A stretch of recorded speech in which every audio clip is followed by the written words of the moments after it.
देखिए, तो आज का टॉपिक हम लोग का रिजोल्यूशन ऑफ वेक्टर्स। रिजॉल्व मतलब होता है तोड़ना बच्चों, आप याद रखेंगे अपने गावरानी भाषा में। रिजॉल्व का मतलब क्या होता है? तोड़ना। यानी यहाँ पे हम लोग एक वेक्टर को दो टुकड़े में तोड़ने वाले हैं। अब सबसे पहला सवाल आ जाएगा, क्यों तोड़ रहे हो सर वेक्टर? तो जवाब बहुत सिंपल है कि देखो, जो वेक्टर क्वांटिटी होना चाहिए वो एक्स और वाई एक्सिस की तरफ अगर रहा तो मेरा उसका calculation plus minus multiply divide आसान होता है। बट ये एक्स एक्सिस की तरफ नहीं है, आप देख लो, ये एक्स से कुछ एंगल बना रहा, वाई से भी बना रहा होगा, हम किसी से भी एंगल ले सकते हैं। तो जब कोई वेक्टर कुछ एंगल बना रहा हो तो आप उसको दो टुकड़े में तोड़ सकते हो। एक टुकड़ा एक्स एक्सिस की तरफ आएगा उसका, इधर, इसको आप ax बोल दोगे। ए का टुकड़ा एक्स की तरफ तो ax बोल दिए, और एक टुकड़ा y की तरफ आएगा, इसको क्या बोल देंगे? ay। y की तरफ इसलिए y, और ax का वैल्यू आएगा, आपको हम ट्रिक बताए थे, याद करो, सटा तो cos, तो इस वेक्टर में cos लगा देना, a cos थीटा, इससे इसका वैल्यू आ जाएगा। और ay का आ जाएगा वैल्यू a sin थीटा, हटा तो साइन, समझ में आ गया? यानी ये ए के दो टुकड़े हो गए। क्या हुआ हम आपको प्रैक्टिकली समझाते हैं। ये एक बॉक्स है, इस बॉक्स को दो लड़के खींच रहे हैं, बट ये बक्सा इधर भी नहीं जाएगी, इधर भी नहीं, कहां जाएगी? आगे, ऐसे जाएगी, जाएगी ना? सोचिए, आप ऐसे खींचोगे तो सामने आएगा। तो देखो, अब इसका मतलब कि बक्सा को चलाने वाला जो एक फोर्स है वो कितने फोर्स से मिलकर बना है? दो से। तो क्या हम इस फोर्स को दो टुकड़े में तोड़ सकते हैं? बिल्कुल, यही चीज हमने किया है। अब याद रखो, हम तुमको एक इंपॉर्टेंट बात बताते हैं कि रिजोल्यूशन ऑफ जो वेक्टर होता है ना, वो एडिशन का जस्ट उल्टा होता है। कोई समझा नहीं? तो तुम याद करो कि दो को वेक्टर ऐसे रहता था, तो तुम ऐड करके टोटल इधर लाते थे क्या? आर आते थे कि नहीं लाते थे? रिजल्टेंट। अब क्या कर रहे हो, एक वेक्टर है तुम्हारे पास आर, और तुम इसको तोड़ के कितना बना रहे हो? दो को। बोलो आया नहीं आया? तो रिजोल्यूशन ऑफ वेक्टर एडिशन का उल्टा होता है। कोई बोला, अरे सर आप पहले जोड़ना सिखा दिए फिर तोड़ना सिखा रहे हो, क्यों भाई? जरूरत अगर हमको पड़ी, जरूरत पड़ेगी, याद रखना, कोई भी वेक्टर अगर एक्सिस के तरफ नहीं है, एक्स और वाई की तरफ नहीं है, तो उसको तोड़ना पड़ेगा। तो क्या देखा आपने कि टू डायमेंशन में अगर कोई वेक्टर है तो उसके दो कंपोनेंट्स होंगे, देखेंगे ध्यान से। इन 2D, अभी 2D में पढ़ रहे हैं, फिर 3D में भी पढ़ेंगे। टू डायमेंशन में to components of vector A, एक है ax और दूसरा है ay। ax का वैल्यू है a cos थीटा और ay का वैल्यू है a sin थीटा। इसका मैग्नीट्यूड निकला, क्या निकला है बच्चों? मैग्नीट्यूड। डायरेक्शन आपको दिख ही रहा है, ध्यान देना, ये मैग्नीट्यूड है, वैल्यू है। तो आपने क्या देखा? रिजोल्यूशन ऑफ वेक्टर मतलब, रिजोल्यूशन ऑफ वेक्टर का मतलब कि जब हम किसी दो वेक्टर को तोड़ेंगे, जब हम किसी एक वेक्टर को तोड़ेंगे तो उसके जो कंपोनेंट्स आएंगे वो आपस में 90 डिग्री होना चाहिए। एक बात और ध्यान देना कि ax और ay हमेशा आपस में क्या होगा?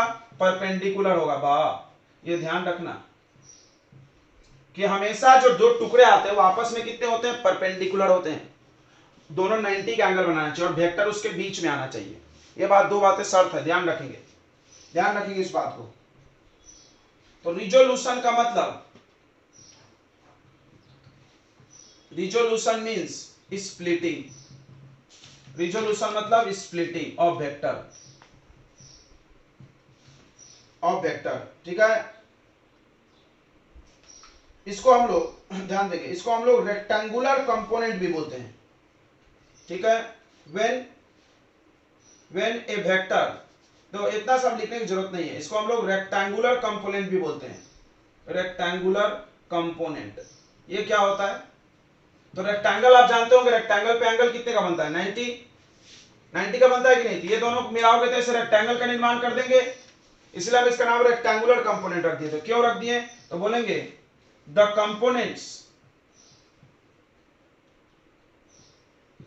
कंपोनेंट्स ऑफ ए वेक्टर, एक वेक्टर का कंपोनेंट, कौन है component? ax and ay are perpendicular to each other, वो दोनों एक दूसरे के परपेंडिकुलर होता है। सो दे आर कॉल्ड, इसीलिए उनको बोला जाता है रेक्टेंगुलर कंपोनेंट। क्लियर हो गया? इतनी बात है, रेक्टेंगुलर कंपोनेंट क्यों बोलते हैं। या एक और नाम रखा गया है, ऑर्थोगोनल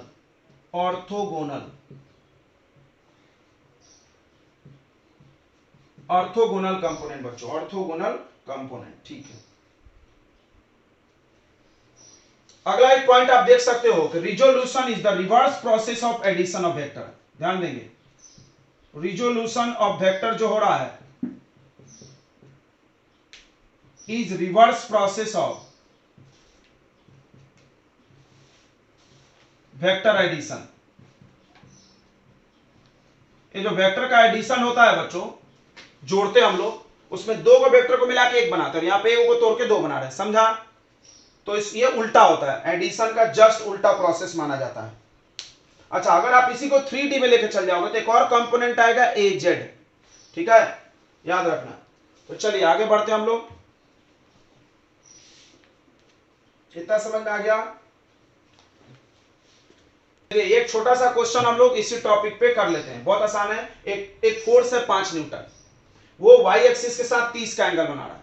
तो आपको क्या करना है, उसके वर्टिकल और हॉरिजॉन्टल कंपोनेंट, वर्टिकल समझता है ना, खड़ा को बोलते हैं, हॉरिजॉन्टल ऐसे को, यानी x एक्सिस की तरफ कोई होगा तो उसको हॉरिजॉन्टल बोलेंगे और y एक्सिस की तरफ होगा तो वर्टिकल बोलेंगे। तो बना लेते हैं, चलिए, बहुत आसान है।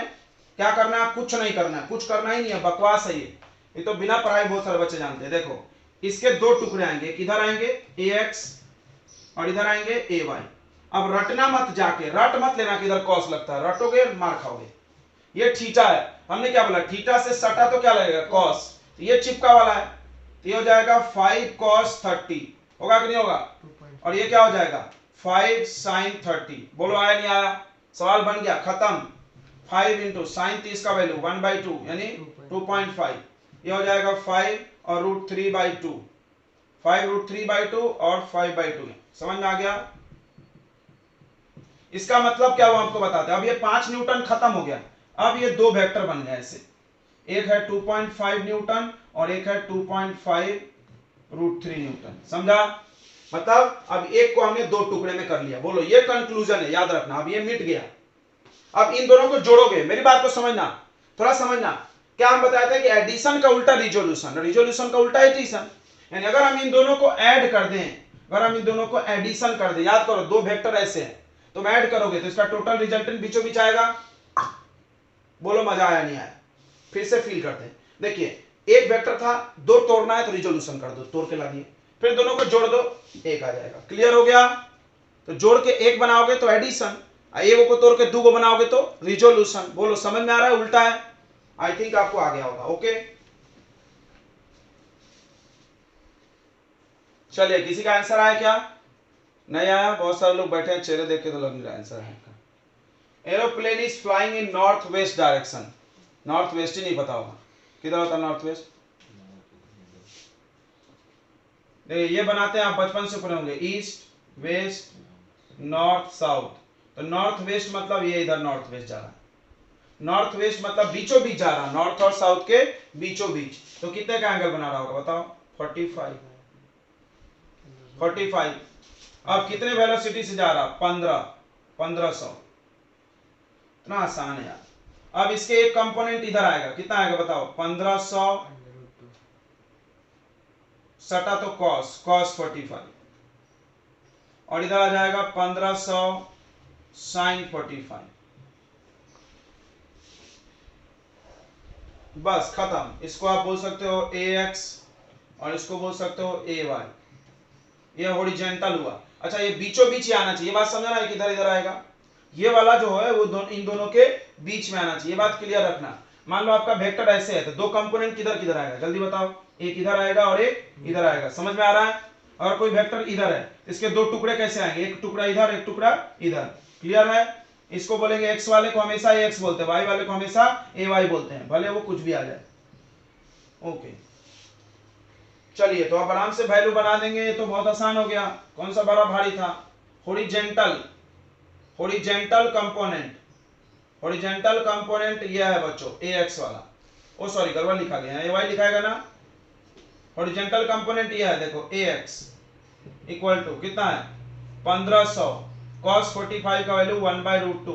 1500 डिवाइड बाय √2 काटना है तो काट लो, 750 √2 आ जाएगा, 750 मल्टीप्लाई √2। यह तो आता होगा। 1500 का मतलब 750 इंटू 2 लिख सकते कि नहीं? 2 से काटेंगे √2 को, क्या बचेगा? √2। समझ में आया क्या? और इतना ही ay भी आएगा। ay को कौन सा बोलते हैं हम लोग, कौन सा कंपोनेंट? Vertical component ay।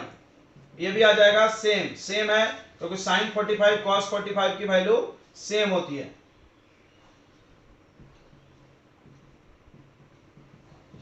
तो 1500 बाई रूट 2 तो 750 रूट 2। ये क्वेश्चन बहुत आसान था, हम उम्मीद करते हैं सबको बनाना चाहिए था। चलिए अब आप रिजोल्यूशन ऑफ वेक्टर पढ़ने के बाद आप क्या क्या निकालने के सक्षम हो हम आपको बताते हैं और उसका मीनिंग। तो यहाँ पर बोर्ड पर एक डायग्राम बना रखा हमने, दिख रहा है आपको वेक्टर ए है, ये एक्स एक्सिस और ये वाई एक्सिस, और ये एक्स एक्सिस से कुछ थीटा एंगल बना रहा है। तो आपको क्या क्या निकालने आना चाहिए, बोर्ड पर लिख दिया हमने।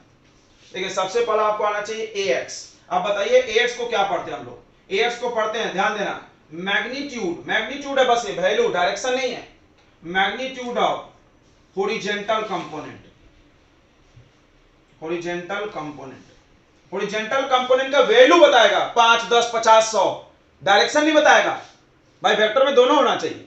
ओके तो अभी हम मैग्नीट्यूड निकाल लेते हैं। ए एक्स कैसे निकलेगा, यहां से देखेंगे, ये इधर है तो इधर सटा तो कॉस वाला काम है ना, तो क्या लग जाएगा A X equal to A into cos theta, clear है। तो ये आ जाएगा ए कॉस थीटा, मतलब आप ए का मैग्नीट्यूड ले लो, वैल्यू ए का भी वैल्यू लेना है बस, मतलब मान लो ए ऐसे है 5 न्यूटन नॉर्थ वेस्ट ऐसा कुछ है, तो हमने बस वैल्यू लेना है वहां से। ओके और उसमें कॉस थीटा कर देना है, तो मैग्नीट्यूड आ जाएगा। अगला magnitude of vertical component, vertical component का मैग्नीट्यूड बताइए, ऊपर जो जा रहा था, ऊपर ए वाई होता है, ए वाई, ये साइन लगेगा। आप देखो थीटा आ रहा था तो इधर कॉस लगता है, इधर साइन लगता है, रटना नहीं उसको कि नीचे कॉस साइन, हाँ सटा तो कॉस, ये क्लियर है ना भाई। अगर थीटा यहां रहता तो इसमें कॉस लगता और इसमें साइन लग जाता, बस आपको कॉन्सेप्ट समझना है। तो ए वाई हो जाएगा अभी डायग्राम के हिसाब से ए साइन थीटा, ए का मैग्नीट्यूड लेंगे और साइन थीटा लगाएंगे, बहुत अच्छा। उसके बाद देखो अब पूछा है वेक्टर, वेक्टर ए एक्स, तो वेक्टर ए एक्स का मतलब आपको मैग्नीट्यूड भी देना है और डायरेक्शन भी देना है, यानी आपको ए एक्स का मैग्नीट्यूड लेना होगा और डायरेक्शन भी लेना होगा। अब डायरेक्शन ये बताएगा, तुमको याद करो बताए थे, एक्स एक्सिस के तरफ अगर किसी का डायरेक्शन बताना है तो आई कैप यूज करते, याद आ रहा है आई कैप। क्यों, आई कैप क्या होता है, आई कैप का मैग्नीट्यूड होता है 1 और डायरेक्शन होता है इसके पास, किसके तरफ डायरेक्शन होता है, डायरेक्शन अलोंग, किसके तरफ डायरेक्शन माना गया इसका, एक्स एक्सिस की तरफ आई कैप का। मतलब कोई भी चीज अगर प्लस एक्स की तरफ जा रहा है तो उसमें आई कैप लगा देना, माइनस एक्स की तरफ जा रहा है तो माइनस आई कैप, क्लियर हो गया। प्लस वाई एक्सिस की तरफ जा रहा है तो जे कैप, और माइनस वाई की तरफ आ रहा है तो माइनस जे कैप, समझ में आया, जेड की तरफ जा रहा है तो के कैप। तो अब देखो इसका आंसर क्या आएगा, बहुत आसान है, ए एक्स का वैल्यू कितना है, ए कॉस थीटा इनटू डायरेक्शन, किधर जा रहा है, इधर जा रहा है तो आई कैप लगा देंगे। बोलो अब समझा, ये रहा मैग्नीट्यूड और ये रहा डायरेक्शन, देखो देखो क्या ये पेड़ है, समझ में आ रहा है, ये आया मैग्नीट्यूड। आप देख सकते हो एक वेक्टर में दो चीज होती है, मैग्नीट्यूड होती है और क्या होती है, डायरेक्शन। तो ये मैग्नीट्यूड बता रहा वैल्यू 5 10 50 जो भी आएगा, और ये डायरेक्शन बता रहा है इधर, समझ में आया अंतर, ये में और ये में आ गया होगा। अच्छा अगर उसी तरह से आपसे ए वाई वेक्टर पूछा जाए तो उसमें भी आपको क्या बताना है, मैग्नीट्यूड बताना है ए वाई का, और उसके साथ साथ उसका डायरेक्शन भी बताना है। तो ए वाई का मैग्नीट्यूड आप देखो, ए वाई का मैग्नीट्यूड ये है ए साइन थीटा, और डायरेक्शन इधर की तरफ है, तो क्या लिखेंगे इधर की तरफ, जल्दी बोलो, जे का। अब ए वेक्टर, ए वेक्टर बहुत इंपॉर्टेंट, बहुत आसान है, ए वेक्टर पूछा हमने। अब आप एक बात बताओ, कल हम पढ़ा रहे थे, देखो इधर ए वेक्टर, इधर बी वेक्टर, ये वाला जो आता था इसको आर बोलते थे, और R vector equal to a vector plus b vector निकाल लिखते थे कि नहीं लिखते थे, वेक्टर में ऐसे लिखते थे, और इसका मैग्नीट्यूड चाहिए तो रूट करके करेंगे, समझ में आ रहा है ना। देखो डोंट थिंक इसको प्लस करना है, ये वेक्टर का लिखा हुआ है कि प्लस करना है, ए वेक्टर प्लस बी वेक्टर, इसका ये मतलब नहीं कि दोनों को जोड़ देना है भाई, उसको जोड़ने के लिए हम अंडर रूट वाला ही फॉर्मूला यूज करते हैं, समझा। मैग्नीट्यूड निकालने के लिए वेक्टर में दो चीज निकाली जाती है, मैग्नीट्यूड और दूसरा डायरेक्शन, मैग्नीट्यूड के लिए रूट वाला फॉर्मूला, डायरेक्शन के लिए tan अल्फा, क्लियर है, क्लियर है ना। ऐसा नहीं कि मैथ समझ के, हम तुमको बार बोल रहा है कि मैथ्स ये नहीं है, वेक्टर में मैथ्स का रूल चलते नहीं हर जगह। तो अगर आपसे कोई पूछे ए वेक्टर, तो ए वेक्टर हो जाएगा बच्चों ए एक्स में आई कैप लगा के लिखेंगे, और ए वाई वेक्टर, अच्छा नहीं एक काम करो ऐसे, a x vector plus A y vector बराबर है कि नहीं। देखो ये देखो R equal to a plus b, यहाँ पर ए एक्स और यहाँ पे वाई, ए एक्स वेक्टर और ए वाई वेक्टर को जोड़ दो, क्लियर हुआ? ये क्लियर हुआ ना? ax वेक्टर कितना है? ax वेक्टर कितना है? ये क्या है? ये है a cos थीटा इंटू आई कर। ये कितना है? a sin थीटा इंटू जे कर। बहुत ही अच्छा, ये a वेक्टर हो गया। अब आपसे पूछा गया मैग्नीट्यूड ऑफ a, देखना अब आसान लगेगा।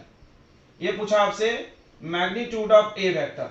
अभी हम थोड़ी देर पहले बोल रहे थे किसी भी वेक्टर का अगर मैग्नीट्यूड चाहिए तो i वाले का स्क्वायर और j वाले का स्क्वायर कर देंगे ना, under root a cos theta का square plus a sin theta का स्क्वायर। तो आ जाएगा a square cos square theta plus a square sin square theta. a square common ले लेंगे, रूट से बाहर आएगा तो a हो जाएगा। अंडर रूट क्या बचेगा? cos square plus sine square. कितना होता है cos square plus sine square? 1। 1 का रूट भी 1, तो कितना आ गया? a। सही है, a वेक्टर का मैग्नीट्यूड a है तो यही था। हाँ, समझ में आ गया कि नहीं आ गया? आना बोलो। अब आप बात करते हैं tan थीटा। tan थीटा तो tan थीटा तो आराम से निकल जाएगा, परपेंडिकुलर बाय बेस, इसको ऐसे मिला दो। ये ay है तो ये भी ay होगा कि नहीं? ये ay है तो ये क्या होगा? ay। तो क्या करना है आपको? ay लेना है और ax लेना है, डिवाइड, उसका मैग्नीट्यूड लेना है, बस वैल्यू, साइन नहीं लेना है। ठीक है, ay कितना है? a sin theta. देखो tan tan इक्वल आ रहा है ना, तो प्रूफ भी हम कर दे रहे हैं। ओके, ये समझ में आ गया आपको कि अगर एक वेक्टर दिया है तो हम उससे क्या क्या निकाल सकते हैं? फिर से समझ लो, और एक वेक्टर दिया है तो हम उसके दो कंपोनेंट के मैग्नीट्यूड निकाल सकते हैं, उनका डायरेक्शन भी निकाल सकते हैं, उनको मिला के हम वेक्टर वापस ला सकते हैं। इतनी बातें समझ में आ गई? चलो जल्दी से नोट कर लें। चलिए, ये क्वेश्चन बहुत ही आसान है, आपको दो टेक्निक से बनाया जा सकता था। पहला, आप साइन को ध्यान से देखिए, आपको कुछ याद आ रही होगी बचपन में। आपको कुछ याद आ रहा है कि नहीं आ रहा? कोई बोल नहीं रहा, क्या हो गया पुष्पक? तू बोलना बंद कर दिया। तो पहला प्लस प्लस है, मतलब कौन सा क्वाड्रेंट होगा? फर्स्ट। दूसरा माइनस माइनस है, मतलब थर्ड। फिर माइनस प्लस सेकेंड, और ये फोर्थ। क्लियर हो गया? अच्छा, हम तुमको एक चीज और बताए थे एक दिन, याद करो कि कोई पॉइंट है यहाँ पर 3,4, तो इसको वेक्टर कैसे बनाओगे? याद करो, हमने बताया था 3i और 4j लग जाएगा। याद आया? याद आया कि बताया थे कि नहीं बनाया था? कोई पॉइंट है, अगर उसको वेक्टर बनाना है, पॉइंट वेक्टर, पोजीशन वेक्टर, तो क्या होता था इसमें? x वाले x कोऑर्डिनेट में i कैप लगा दो, y कोऑर्डिनेट में j कैप। तो इससे भी दिमाग लगा सकते थे। इसका मतलब ये 3,4 कोऑर्डिनेट है, ये -2, मतलब ऐसे भी सोच सकते थे, -2, -2, -√3,1। ये सब कौन क्वाड्रेंट में होगा? तो 9th क्लास का क्वेश्चन हो गया। तो लो, i j लगाने से डर रहे हो हमको लगता है। ये देखो, ये सब क्वाड्रेंट ढूंढ लो, वेक्टर बना दो। तो मान लो यहाँ पर एक पॉइंट है 3,4। अब बताओ पॉइंट को वेक्टर कैसे बनाते हैं? ओरिजिन से ऐसे जोड़ देते हैं, याद होगा? पॉइंट को वेक्टर कैसे बनाते हैं? ओरिजिन से ऐसा जोड़ देते हैं उसको। और उसका कोऑर्डिनेट कैसे लिखते हैं? तो उसको लिख देते हैं 3i + 4j। ये हो गया आपका ए वेक्टर। अब बताओ कितने शर्म की बात है, तुमको ये नहीं आई तो बहुत आसान था, ये तो बहुत ही आसान था, बहुत ज्यादा। ठीक है, तो अगली बार आप डायरेक्ट सोचना है। आपको क्या सोचना है? ये पॉइंट से और फटाफट खोल लेना। ठीक है, अब हम ये पॉइंट मिटा रहे हैं, तो हम तुमको ट्रिक सिखा रहे हैं ऐसा। तो ये आपका ए वेक्टर आ गया।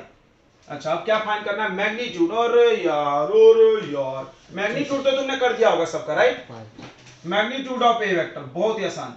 क्या करेंगे? अंडर रूट 3 का स्क्वायर प्लस 3 का स्क्वायर 4 का स्क्वायर 5 आता है, यानी मैग्नीट्यूड इसका 5 आ गया, 5 बड़ा है।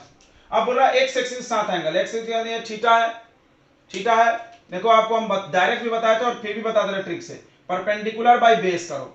देखो, ये वाला 3 है और ये वाला कितना है? 4 है क्या? तो ऐसे भी बना सकते हो, नहीं तो ट्रिक भी है तुम्हारे पास। ट्रिक क्या था याद करो, हमने बताया था ay/ax, y coordinate divided by x coordinate. हाँ बोलो, y coordinate divided by x coordinate. तो यही पढ़ाया था ना अभी हमने। ये फार्मूला से चले गए, तो 4/3। बोलो, समझ में आया? 4/3। ये क्लियर हो गया? क्या किया था? क्या यहाँ तक 4/3 है, नहीं तो यहां से भी tan थीटा p/h, जैसे समझ में आया। 4/3 का हम आपको ट्रायंगल किसी ना किसी दिन बताए होंगे, किसी को याद है तो बताओ, अपनी याददाश्त का परिचय देंगे। 4 3 5, सामने 4 रहा तो यहाँ कितना एंगल बनता था? बताओ, 53। याद है कि नहीं याद है? और सामने अगर 3 4 रहे और 5, तो यहाँ कितना बनता था? 37। देख लो, यहाँ कितना एंगल आएगा? tan थीटा इक्वल टू 4/3 किसका वैल्यू हो जाएगा? tan 53 का। कितना हो जाएगा? tan 53। समझ रहा है ना? tan tan कट गया तो थीटा का वैल्यू कितना आ जाएगा? 53 डिग्री। कितना आ गया थीटा का वैल्यू 53। तो पहला क्वेश्चन बन गया। अब दूसरा देखते हैं, बच्चों बी वाला -2 कौन से क्वाड्रेंट में आएगा? अरे थर्ड में आएगा ना। यहां कुछ होगा, मान लो -2 ओके, ये एंगल ले लेना है। ध्यान देना, एंगल जो निकलता है इसमें एक्स एक्सिस साथ निकलता है। किसके साथ? एक्स एक्सिस साथ। तो आप ऐसे भी कर सकते हो, देखो ये -2 कोऑर्डिनेट है, तो ये वाला वैल्यू कितना हो गया -2 और ये वाला वैल्यू कितना हो गया -2। तो डायरेक्ट निकालो, पहले मैग्नीट्यूड निकाल लो। मैग्नीट्यूड कैसे निकलेगा? √-2 का स्क्वायर प्लस -2 का स्क्वायर। देखो यहाँ माइनस रहा प्लस रहा कोई फर्क नहीं पड़ेगा, स्क्वायर है ना। तो 2 का स्क्वायर 4 8 आ गया। √8 मतलब 2√2। समझ में आया? 2 का, हाँ इसको 4 × 2 लिख देंगे तो 4 में से क्या बाहर आ जाएगा? 2 आ जाएगा। क्लियर हो गया? मैग्नीट्यूड तो आ गया। अब एंगल देखते हैं। तो एंगल tan थीटा से निकलता है। tan कैसे आता है? किसी भी वेक्टर का ay/ax। देखो फायदा हुआ है फॉर्मूला पर के, इसका y वाला डिवाइडेड बाय x वाले का मैग्नीट्यूड, बस वैल्यू। देखो कोई बच्चा ऐसे ले रहा है, मूर्ख है, मैग्नीट्यूड बोले ना, माइनस में लेके कोई मतलब नहीं है, प्लस में लो। 2 कट गया, कितना आएगा 1। अब बताइए tan में कितने का वैल्यू 1 होता है? tan में कितने का वैल्यू 1 होता है? tan 45। तो ये थीटा इक्वल टू कितना आ गया 45। आंसर रॉन्ग है। बताओ क्यों रॉन्ग है? क्योंकि तुम यहां से एंगल लिए और एंगल हमेशा यहां से नापा जाता है। याद आ रहा है? नापा जाता है कि नहीं आता? नापा जाता है।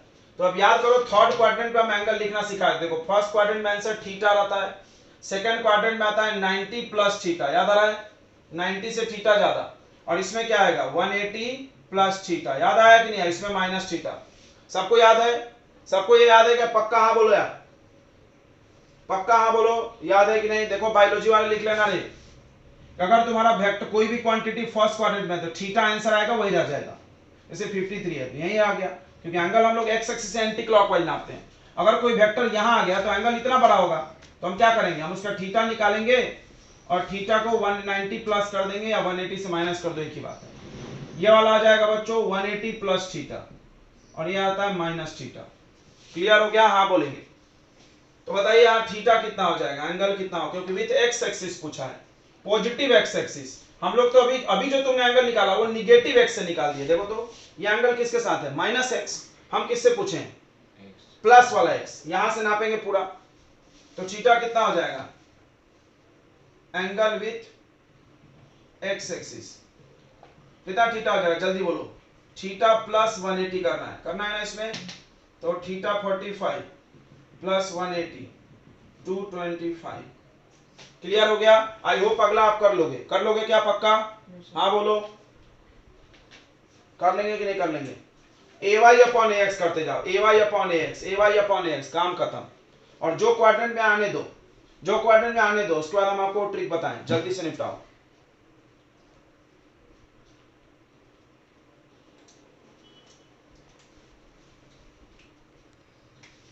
चलिए, तो resolution of vectors in 3D हम लोग पढ़ेंगे, 3 डायमेंशन। बच्चों याद रखिए, आपको फिजिक्स में 3D की जरूरत है, 2D की नहीं। आई जे के भी दिखेगा। हम लोग 2D में इसलिए पढ़ते हैं बिकॉज वो आसान होता है, समझ में आना जल्दी है, बट आप उसको 3D में देखेंगे। तो आप ध्यान दीजिए, ये आ गया आपका एक एक्सिस, दूसरा एक्सिस और ये तीसरा एक्सिस। अब आप एक काम करो, इसको समझने के लिए एक क्यूब बना लेते हैं हम लोग।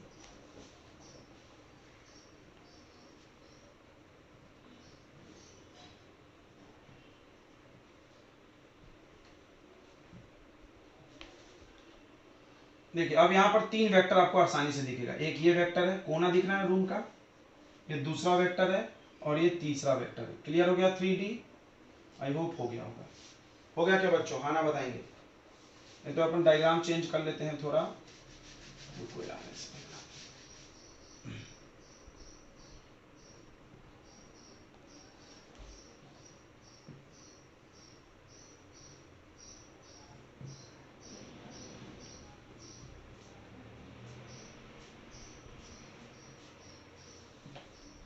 देखिए एक्चुअली ये क्यूब बाद में बनाना था, लेकिन हमने पहले बना लिया अपने ड्राइंग के हिसाब से।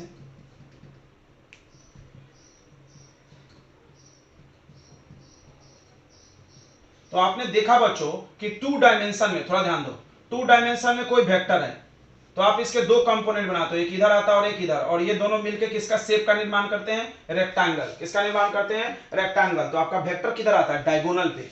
समझना, ये रेक्टेंगल का दो साइड था, ax और ay। समझता है रेक्टेंगल ना? आपका एक वेक्टर इधर था, एक वेक्टर इधर था, तो आपका रिजल्टेंट वाला इधर था, और ये पढ़े भी हो। ओके, बट ये 3D में क्या होगा? डायगोनल है, ये डायगोनल से हिंट पकड़ो, 3D में डायगोनल ही होगा। तो देखो ये क्यूब का डायगोनल ये होता है, ये क्यूब का डायगोनल है। समझा कि नहीं समझा? ये आपका ओरिजिनल वेक्टर, असली वाला ए वेक्टर। अब इसके तीन टुकड़े होंगे। देखो, एक टुकड़ा एक्स एक्सिस की तरफ, ध्यान देंगे, ये एक्स, ये वाई, ये जेड। इसका एक टुकड़ा एक्स की तरफ चला, टक, इतना बड़ा, इसका नाम हमने रख दिया एक्स। इसमें साइन कॉस मत लगा देना, गलत हो जाएगा। फिर इसमें एक टुकड़ा वाई की तरफ चला, इसका नाम क्या रख दिया हमने? ए वाई। और एक टुकड़ा जेड की तरफ चला, ये देखो इतना बड़ा। और तीनों टुकड़े को जोड़ोगे तो क्यूब ही निर्माण होगा। होगा कि नहीं होगा? अब जो ए वेक्टर है, ध्यान देंगे, इसके तीन टुकड़े हैं। सबको दिख रहा है तीन टुकड़े कि नहीं दिख रहा? इमेजिन कर पा रहे हो? तो तीन टुकड़े हैं। तो इन 3D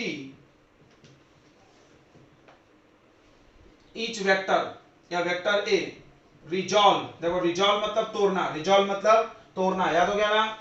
रिजॉल्व वर्ड को रट जाओ, रिजॉल्व इनटू 3 रेक्टेंगुलर। बताइए रेक्टेंगुलर का मतलब, जल्दी बोलो। रेक्टेंगुलर मतलब जो आपस में परपेंडिकुलर हो, रेक्टेंगुलर यानी परपेंडिकुलर कंपोनेंट्स। तीन कंपोनेंट देखो, ये तीनों आपस में परपेंडिकुलर भी है। कौन कौन? ax, ay and az। और अगर कोई पूछे आपसे कि ए वेक्टर बताओ, देखो हम याद करो बताए थे, x वाले में i लगा देना, ax i कैप बन गया वेक्टर। ये मैग्नीट्यूड है, ये वेक्टर बन गया। प्लस ay में क्या लगा देना? j कैप, और az में क्या लगा देना? k cap. कोई आपसे मैग्नीट्यूड ऑफ a पूछे, बता दोगे भाग से क्या करोगे? ax का स्क्वायर, सब सिखाया हमने, ay का स्क्वायर और az का स्क्वायर। आई होप आपको क्लियर हो गया होगा बच्चों, राइट? अब इसमें आता है, जैसे अभी आपने 2D में बनाया, 2D में बनाया, एक्स एक्सिस के साथ एंगल निकालना सीखा, tan थीटा से आपने निकाल लिया। कोई बोले सर यहां एंगल निकालो, यहां बच्चों अलग अलग रूल्स है, ध्यान देंगे, ध्यान से समझेंगे बच्चों, ध्यान से समझेंगे, हम आपको इसको अलग से समझाते हैं। 2D में फिर से समझ लीजिए, आपने 2D में एक वेक्टर बनाया, हमने पूछा एक्स एक्सिस से एंगल बना, आपने थीटा लिखा, tan थीटा निकाल लिया, भर से आ गया कि नहीं आ गया? फर्स्ट क्वाड्रेंट में। अगर सेकंड में जाना है आंसर, तो जो थीटा है उसमें 90 प्लस कर दीजिए। थर्ड में जाना है तो 180 प्लस कर दें। क्लियर हो गया? इसमें थीटा, इसमें 90 प्लस थीटा, इसमें 180 प्लस थीटा, और इसमें minus theta is your answer, जो एंगल आया। ओके, ay अपॉन ax कर ली। यहां क्या करें सर? यहां क्या करें? हमको एक्स एक्सिस से एंगल बताओ, वाई एक्सिस से बताओ। सभी लोग दिल थाम के बैठिए, दिल थाम के बैठो, अभी हम आपको बताते हैं। देखेंगे, अगर ये वेक्टर, सभी लोग ध्यान दें, अगर ये वेक्टर एक्स एक्सिस के साथ, ये देखो ये एक्स है, एक्स एक्सिस के साथ अल्फा एंगल बना रहा, कितना एंगल बना रहा? अल्फा। और ये वेक्टर वाई एक्सिस के साथ बीटा एंगल बना रहा, और जेड एक्सिस के साथ कितना बना रहा? गामा। तो आपको बताते हैं कैसे एंगल निकाला जाएगा। देखो इस पे डीपीपी में क्वेश्चन भी हमने देखा था, इसी टॉपिक पे क्वेश्चन आ चुका है, तो आप बना लेना। देखिए एक वेक्टर है ए, ध्यान दो, vector A makes angle alpha, beta and gamma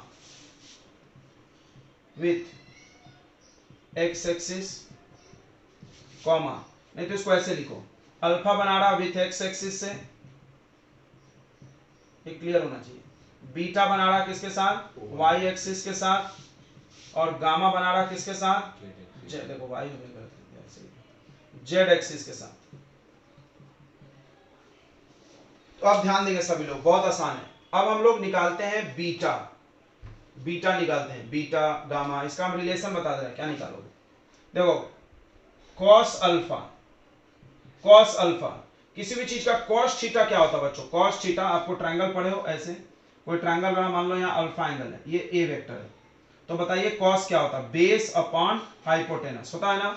base upon hypotenuse, base upon hypotenuse. आप इस ट्रायंगल को देखो, ये ट्रायंगल थोड़ा ध्यान से देखो, देखो हम पकड़ते हैं ट्रायंगल, ये ट्रायंगल को आप ध्यान से देखो, ऐसे ये ट्रायंगल दिख रहा है, आप बताइए इसमें कॉस थीटा, ये देखो ट्रायंगल, ये हाइपोटेनस है, हाइपोटेनस ए है, ये वाला कितना है? ए वाई, ये वाला कितना है? ए वाई। तो बताओ कॉस बीटा कितना आएगा? डायग्राम से देख के बताओ, कॉस बीटा, तो कॉस बीटा आ जाएगा बेस, बेस क्या है? ए वाई, अपॉन हाइपोटेनस क्या है ए। किसको किसको समझ गया, हाँ बोलो। समझा नहीं समझा सर? अरे यार गामा देखते चलो। ये ट्रायंगल देखो, ये ट्रायंगल यहां से आप यहां बना दो ऐसे ट्रायंगल, ये वाला दिखा इतना ट्रायंगल। देखिए इसका भी आएगा परपेंडिकुलर, सामने होता है बगल वाला बेस और ये हाइपोटेनस। इसका भी कॉस गामा निकालो, कॉस निकालोगे तो क्या आएगा बताओ, बेस, बेस ये है ए जेड और ये क्या है वेक्टर ए। क्लियर हो गया? क्लियर हो गया तो हाँ बोलेंगे। अल्फा में समझ में नहीं आएगा थोड़ा, कुछ ज्यादा एंगल है, अल्फा में समझना मुश्किल हो जाएगा, थोड़ा इधर ध्यान दे दो। अल्फा में समझ में आना थोड़ा मुश्किल होगा, इसलिए आप इधर ही देख ले। तो कॉस अल्फा हो जाएगा, कॉस थीटा हो जाएगा, बेस कितना होगा बताओ जल्दी से, ए एक्स अपॉन ए वेक्टर। समझ में आ गया कि नहीं आ गया, जल्दी बताओ। बेस ए एक्स अपॉन ए बस वेक्टर है। तो आप यहां से बताइए ए एक्स का वैल्यू कितना आ जाएगा, ए एक्स का वैल्यू आ जाएगा ए कॉस अल्फा। क्या आ गया, ए कॉस अल्फा, नहीं वेक्टर नहीं है मैग्नीट्यूड है, ए कॉस अल्फा। ठीक है, मैग्नीट्यूड ऑफ ए लेना है, वैल्यू बस 5 10 साइन नहीं लेना है उसका, या डायरेक्शन नहीं लेना है। ये देखो ये एक्स कंपोनेंट निकल गया, समझ गया एक्स कैसे निकलेगा। अच्छा अब वाई कंपोनेंट को देखो, उसी तरह कॉस बीटा, सब में कॉस ही निकालना है, ये आ जाएगा ए वाई अपॉन ए। तो बताओ ए वाई कितना आएगा, ए वाई आएगा ए कॉस बीटा। आए समझ में, ये याद रखो। और A Z cos gamma, cos gamma कैसे आएगा, ए जेड अपॉन ए। तो ए जेड कितना आ जाएगा यहां से, ए कॉस गामा। सभी लोग याद रखेंगे, यहां से सवाल पूछा जा सकता है, कोई वेक्टर दे दिया हमने, अभी आपको क्वेश्चन करा के देते हैं। चलिए झटाझट नोट करिए। तो कॉस अल्फा, कॉस बीटा और कॉस गामा को डायरेक्शन कोसाइन भी बोलते हैं। Cos alpha, cos beta and cos gamma are called direction cosine. इसको हम लोग डायरेक्शन कोसाइन बोलते हैं। कोसाइन क्यों बोल रहे हैं तुमको समझ रहा होगा। कॉस का पूरा नाम क्या है, कॉस का पूरा नाम क्या है, 10 पास होना, कोसाइन होता है, कोसाइन ही होता है। कॉस का पूरा नाम कोसाइन होता है, तो ये डायरेक्शन कोसाइन हो गया। ठीक है, अब आप क्या करो, तीनों को स्क्वायर करके ऐड कर दो, तीनों को स्क्वायर करके ऐड करके दिखाओ। ऐड कर दोगे तो एक नया फार्मूला आ जाएगा। चलिए हम आपको दो फार्मूला बताते हैं, आप ट्रिग्नोमेट्री में मैथ वाले पढ़ेंगे क्या, cos square alpha plus cos square beta plus cos square gamma equal to 1 होता है। आप आज घर जाके कर लेना, हम आपको बता दे रहे हैं कैसे, बहुत आसानी से बता दे रहे हैं। पहले छाप लो जल्दी जल्दी। आपको ये दिख रहा है वेक्टर ए इतना है, मैग्नीट्यूड इतना है, ये समझा ना, ये दो लाइन समझा कि नहीं समझा। अब ये प्रूफ कर देते हैं हम, ये फॉर्मूला प्रूफ कर देंगे, आप घर से कर लेना, हम आपको दिखाते हैं। बच्चा लोग इधर ध्यान दो, आप एक काम करना, आप एक काम करना, हेलो हेलो हेलो, इधर ध्यान दो। आप एक काम करना, आप बस एक काम करना, आप इसमें वैल्यू डाल देना, अल्फा बीटा गामा का डाल सकते ना। कॉस अल्फा डाल दो, क्या हो जाएगा, ये स्क्वायर अपन ये स्क्वायर, कॉस बीटा। देखो हम यहाँ छोटे में कर देते हैं, इसको डालोगे तो आएगा A X square upon A square आएगा, इसको डालोगे तो ए वाई स्क्वायर अपन ए स्क्वायर आएगा, इसको डालोगे तो ए जेड स्क्वायर अपन ए स्क्वायर। अब बताओ सारे का एलसीएम कितना हो गया, ए स्क्वायर, ऊपर में क्या आएगा, A X square plus A Y square plus A Z square. यहाँ देखो A X square plus A Y square plus A Z square equal to कितना, ये स्क्वायर इधर चला जाएगा रूट, तो क्या आएगा ऊपर में भी ए स्क्वायर, ए स्क्वायर स्क्वायर कट गया, कितना आया, बोलो समझो हाँ ना बोलो। ये समझ में आया प्रूफ की नहीं आया, फिर से बता देते हैं, पूरी बातें फिर से समझ लो जल्दी से। एक 3D वेक्टर है, 2D में तो तुमने बहुत मजे में पढ़ा होगा। चलिए बच्चों एक क्वेश्चन है 3D का, एक 3 वेक्टर है, मैग्नीट्यूड और डायरेक्शन कोसाइन बनाना। देखिए डायरेक्शन कोसाइन समझता है ना, cos alpha cos beta cos gamma को डायरेक्शन कोसाइन बोलते हैं। क्या है ये, तो अल्फा एक्स एक्सिस के साथ एंगल है, बीटा वाई एक्सिस के साथ एंगल है और गामा जेड एक्सिस के साथ। अगर आपको एंगल भी निकालने बोले तो ऐसे करना है।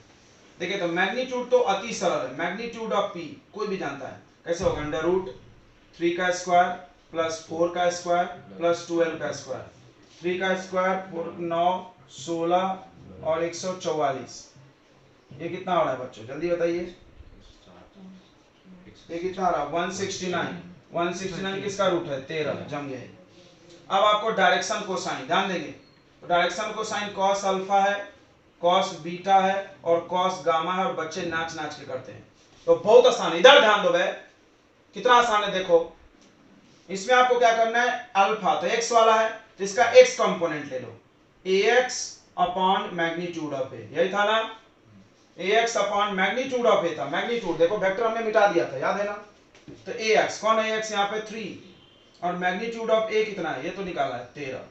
बोलो आ गया कि नहीं आ गया, हाँ ना बोलेंगे। अच्छा cos बीटा क्या होगा, ay upon magnitude of a 4/13 good. और ये हो जाएगा az upon magnitude of a 12/13।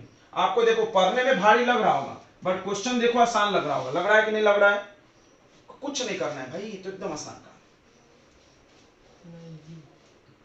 चलिए नेक्स्ट क्वेश्चन देखेंगे। नेक्स्ट क्वेश्चन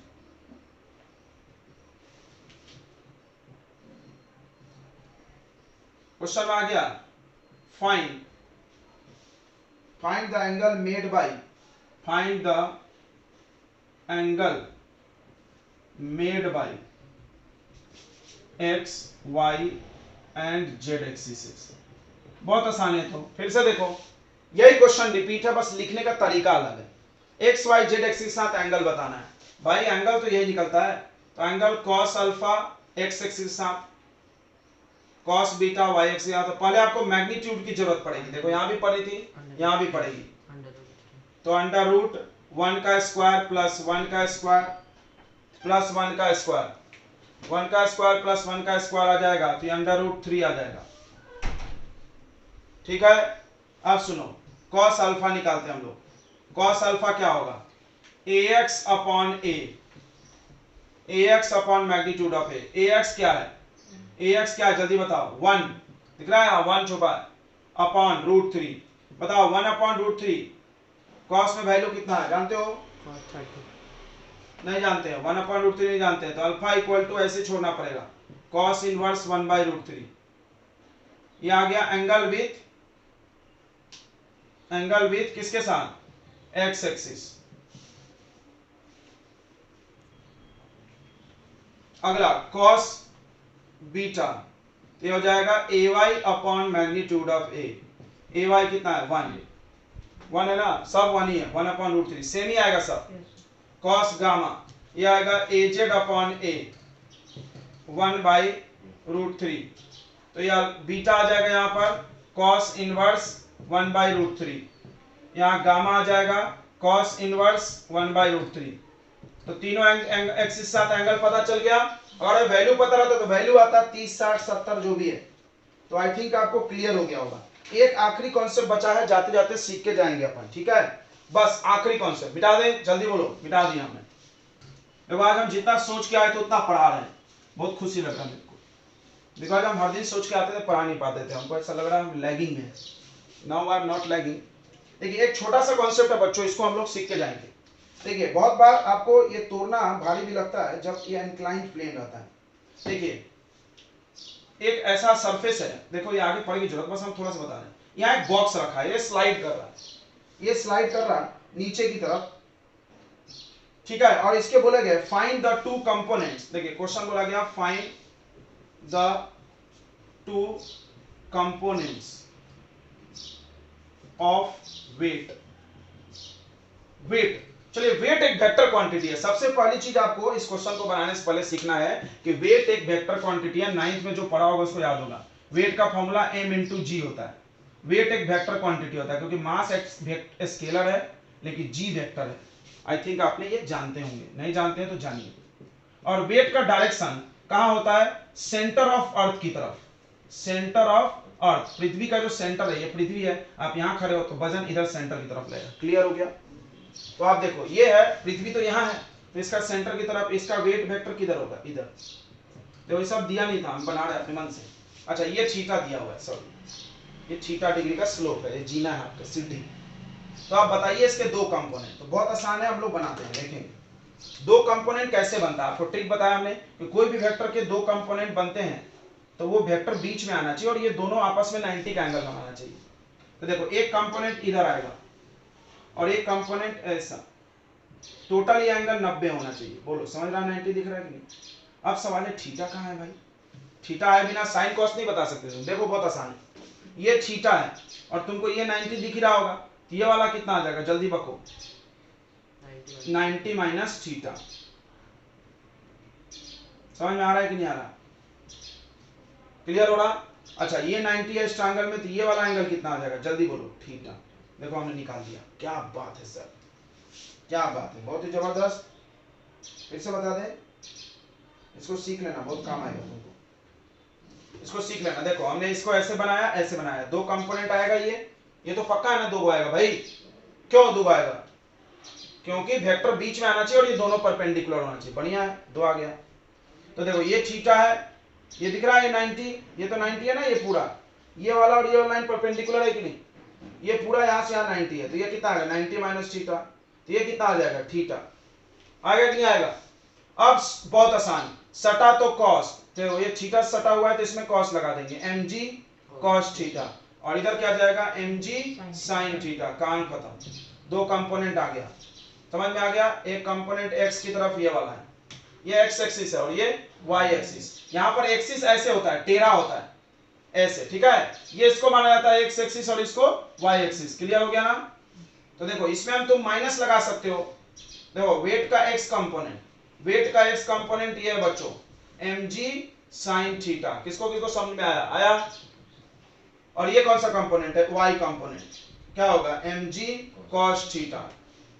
अच्छा अगर आपसे हम पूछे वेट वेक्टर बताओ तो क्या करोगे? आई जे लगाओगे। अब बताओ ये कौन से एक्सिस की तरफ है? इधर इधर है दोनों, एक इधर एक इधर, तो दोनों माइनस में, ये माइनस आई और ये माइनस जे।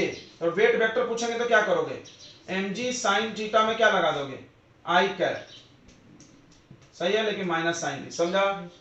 फिर इसके साथ माइनस mg cos थीटा के साथ j करें। आई होप आपको समझ में आ गया होगा। अगर आपको इसमें नहीं समझ में आया तो आप टेंशन नहीं लेंगे, बार बार मिलेगा, इतनी बार मिलेगा ना कि रटना गारंटी है। समझ में नहीं आया तो रट जाएगा, फिर भी आप एक बार फिर ट्राई कर लो। देखो ये mg है, एंगल निकालने आ गया तो सब आ गया। ये थीटा समझा, नहीं समझा तो याद कर जाओ, यहाँ थीटा रहेगा तो यहाँ थीटा होगा, यहाँ थीटा रहेगा तो यहाँ थीटा होगा। ओके, कैसे? ये थीटा, ये 90 माइनस थीटा, ये थीटा, तो सटा तो कॉस, तो ये कॉस और ये साइन, खत्म खत्म। उसके बाद एक्सिस ऐसा हो गया, इसमें ऐसे एक्स एक्सिस और वाई एक्सिस लेते हैं, तो ये हो गया y, ये हो गया x। x में माइनस में आ रहा तो माइनस लगाएंगे ना वेक्टर के वक्त। वेक्टर में क्या होता है? डायरेक्शन भी होता है, ये तो मैग्नीट्यूड है, बस ये जो निकलता है मैग्नीट्यूड है। अभी क्लियर किया था थोड़ी देर पहले, ये मैग्नीट्यूड, और ये विथ डायरेक्शन लगा दिए तो ये वेक्टर बन गया।